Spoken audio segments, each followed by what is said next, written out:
अगर ऑब्जेक्ट को आप इन्फिनिटी पे रखते हैं, मैं बार बार बोला हूं, ऑब्जेक्ट अगर इन्फिनिटी पे है, इन्फिनिटी जैसे इन्फिनिटी में एग्जांपल हम किसका लेते हैं, सन का लेते हैं। सोर्स ऑफ लाइट क्या होता है ना, सोर्स ऑफ लाइट कहां से है, सन है, सन को हम मान लेते हैं इन्फिनिटी।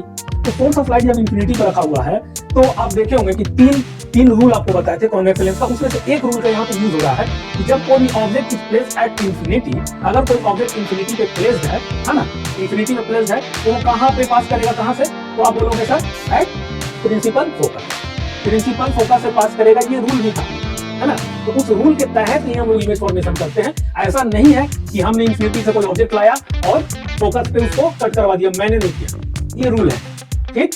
तो ये रूल के तहत ऐसा हो रहा है ना।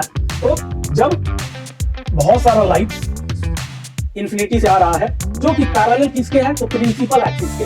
ये क्या है आपका, ये जो लाइन आप देख रहे हैं ग्रीन कलर का, ये है प्रिंसिपल एक्सिस, ये सब आपको पता है ना, बार बार बताने का जरूरत नहीं है। तो प्रिंसिपल एक्सिस के पैरेलल लाइट आ रहा है ना, तो कहां से पास करेगा, तब बोलोगे सर प्रिंसिपल फोकस से पास करेगा, है ना। ये हो गया आपका F1 और ये हो गया F2, क्योंकि लेंस है स्फेरिकल लेंस, इसका दो होगा स्फेरिकल सरफेस, एक ये वाला होगा, है ना, दूसरा ये वाला पार्ट होगा, है ना, दो। तो एक F1 हो गया, यहाँ से F2, या कोई F2 कह दे तो उसको F1 कह दे, कोई दिक्कत। चलिए, तो ये चीज समझ में आया। तो ऑब्जेक्ट कहां पे है, इन्फिनिटी पे। तो नेचर ऑफ इमेज को बताना है आपको कि नेचर ऑफ इमेज क्या बताना है, नेचर ऑफ इमेज, नेचर क्या होता है इमेज का, इमेज का नेचर क्या होगा, नेचर ऑफ इमेज। तो जब इन्फिनिटी पे है तो इमेज विल बी फॉर्म